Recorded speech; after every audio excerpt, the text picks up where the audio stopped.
Hey y'all, stop treating rest areas like free campgrounds. If that's you, I'm talking to you. Here's the deal. Right here, look at this. This is the reason why we're about to lose rest areas forever. We have all seen campers set up at rest areas. It's absolutely insane. The lawn chairs, the barbecues, the dog fences, they've set up a literal outdoor living room. Your quick stop is not, let me say that again, is not a free campground. And today, we're going through the secret rules of rest stops for those who might not know. There are rules and there is etiquette to rest areas, and we do not want you to become the reason why somebody gets shut down for good when it comes to rest areas and grabbing a quick nap.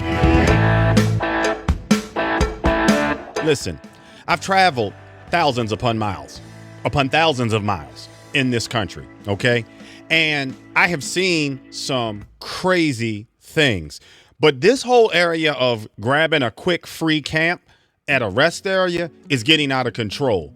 Now, let me be 100% clear about something, so we don't have any mixed words or mixed feelings or confusion of emotion. I'm not telling you how to travel. I'm not doing that. I'm trying to save one of the most valuable resources we have, a safe, free place to sleep, not camp. I'm going to give you the secret. Rest areas were made for one reason, and one reason only: to save your life. They were built to fight drowsy driving and not to be your vacation spot on your way to vacation. They are a tool to hit the reset button, hit the toilet, and get back on the road without wrecking your vehicle. That's what they're for. But now, people are treating rest areas like free parks, like free RV parks.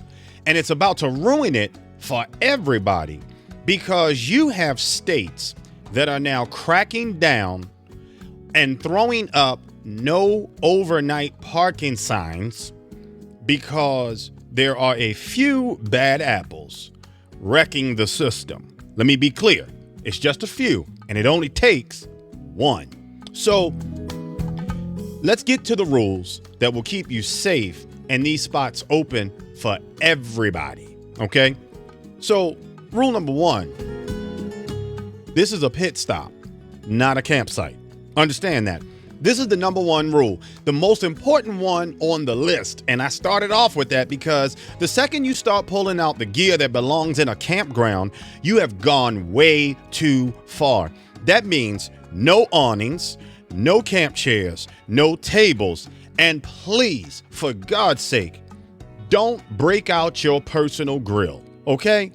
Sleep in your vehicle is one thing, but building a patio outside is something totally different. Now, just imagine you're a highway patrol officer. You see a grill and a bunch of gear sitting outside, and you're not just a tired driver anymore. You're a camper. And that's what causes problems, and it causes complaints. And complaints are what gets people banned. The rule is simple. If it's not attached to your RV, it stays inside your RV. Your stop must look like it's temporary, because guess what? It is temporary. Go stretch, use the picnic tables, walk your dog if you want to cook something to eat, and the facility has charcoal grills on there. Use those, but do not set up your entire life in somebody's parking lot. Now, number two, a lot of people might have an issue with this, but keep your doggone slides in. No exceptions. Now, it's controversial. I know y'all gonna have something to say. Put it in the comment. I'd be more than happy to have a conversation with you about it. But the moment that you extend your slides out, it is the equivalent of putting a giant neon sign up that says, "I'm moving in. That's what it says. It completely changes your footprint and blurs the lines between resting and living there. There are no exceptions to this rule. In a packed rest area, a slide can block walkways, it can take up extra spots, it can become a massive hazard to trucks that are trying to navigate in the pitch black. And it's a clear signal. It is a clear signal that you are camping and not resting. Now, I know somebody out there is going to come back to me. I know what you're thinking, but I can't even get into my bed without pushing the slide out. You know what? If that's the case for your rig and the rest area is not the place for you, it is not our problem nor our fault that you did not do your homework prior to buying your rig. You knew when you bought it that you had to put the slide out in order to get into bed. That's your issue. You should have planned your life a little bit better. So rest area ain't it. Find a Cracker Barrel that's got an easement that maybe you can put that over, like into a grassy area, something like that. But a rest area, it just ain't the place. Now, here's the deal. Walmart, you might be able to get away with that, again, in an easement. But look, I know this is a tough pill to swallow. It is what it is, but you got to find another option. It's just what it is.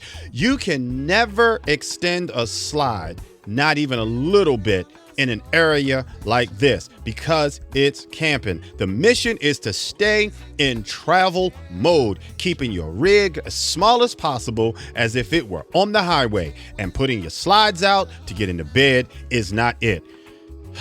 Off that soapbox. Moving on to number 3. Never, ever, ever, ever park in a truck parking spot. I've got videos out there. I'm about to do another one. Leave truck spots to trucks. Go where they cannot go. Now, it's not about just being nice. It's absolutely about a safety and a basic respect. Professional truck drivers are under strict federal laws. In other words, you're on vacation, no strict federal laws.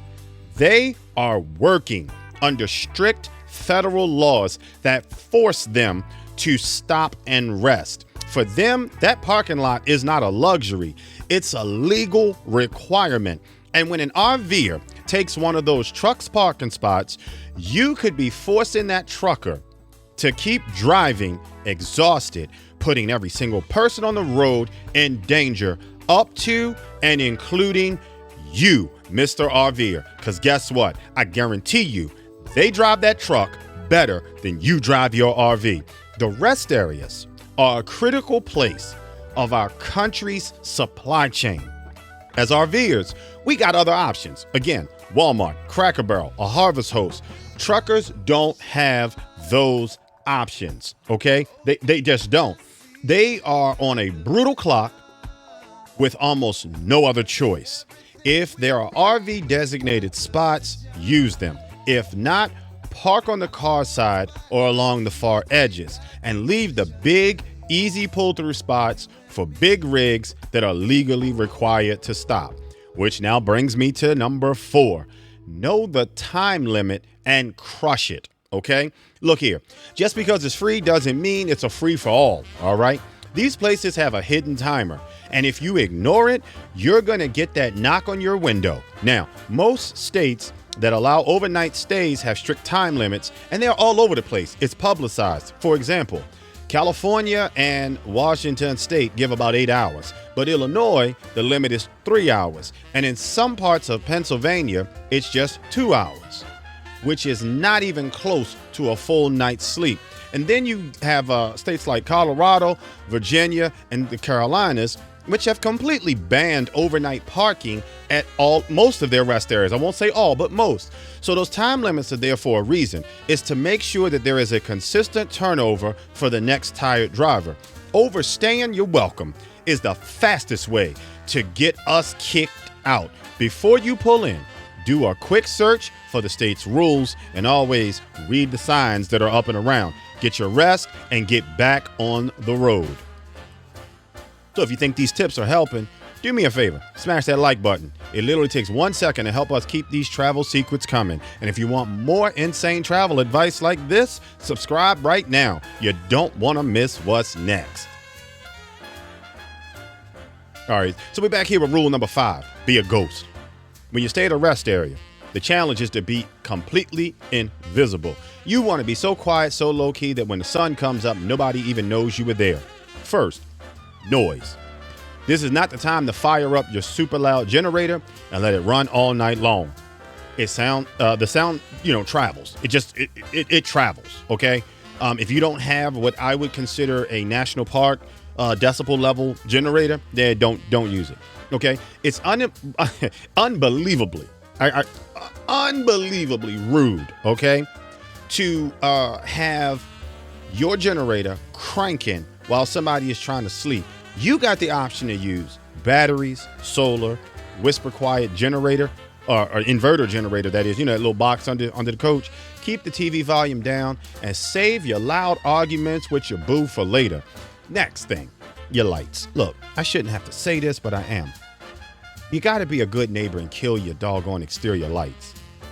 Your massive LED light bar might be awesome on the trail, but it's blinding like a mother. It's a blinding monster in a crowded parking lot at 2 o'clock in the morning. Use blackout shades to keep your light inside and give yourself some privacy, in case you know. And the goal is to blend in, not light up the entire parking lot like it's a stadium. Now, leave your spot where you pulled in better than you found it. So this is the ultimate rule for any responsible traveler, but it's 10 times more important here for you as a camper, okay? The agencies that maintain these places have very tight and strict budgets. Don't make their job impossible. This means you pack out every single thing you bring in, okay? Use the trash cans, but if they're overflowing, take your trash with you. Never leave a bag of garbage next to a full trash can. This is how places get shut down, okay? This goes for pets too. Leash them little rascals, use the designated pet areas, and for the love of everything, clean up after your dog's doo-doo, okay? Every single time, there's no doggone excuse for it.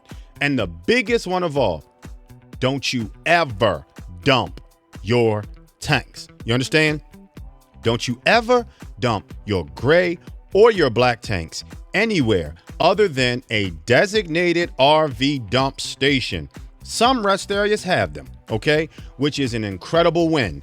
Use it. But dumping your black tank in a toilet or letting your gray tank leak into the asphalt is effing disgusting, okay? Illegal, and is the #1 way to get us all kicked out and banned from these places. Lastly, stay ready to roll out. Okay, it's all about psychology, but it sends a huge message. To prove your stay is temporary, keep your vehicle close to travel ready as possible. If you got a, we call it the fifth wheel. That's what it is. If you got a fifth wheel or a travel trailer, keep that joker hitched to your truck. Unhitching sends a crystal clear message that you are settling in for a long stay. Exactly what you need to avoid. It also means you can leave instantly in the morning, or if something sketchy happens in the night, you can get the hell out of Dodge. And on that same note, don't put your leveling jacks down unless it's an emergency. Again, it's about perception. Jacks down says we're getting set up to camp. Stay hitched with your jacks up says we're just taking a quick break. It's simple but powerful. It's a way to show respect for the stop. So what does all this come down to? One simple tiny word: respect. RESPECT. Respect for the rest area's purpose, which is safety. Respect for the rules that come with them and keep them open. Respect for the professional drivers that need these stops to do their job legally, okay? And respect for every other traveler who just as tired as you are. The privilege we have to use our rest areas is not guaranteed. In fact, they're very incredibly fragile. We're seeing them disappear at city parks, at businesses, and now at rest areas. Every single time you pull into a rest area for the night, you are an ambassador for every RVer out there. So let's be amazing ambassadors. Let's be the reason these critical stops stay open for everyone for years to come. Be safe, be smart, and leave no trace. Now it's your turn. What is the most insane thing you've ever seen somebody do at a rest area? Drop it in the comments below. I want to hear the craziest stories you got. Thanks for watching, and we'll see you on the road. This is Crazy Keon, and you've been listening to Hangin' with the Hazes.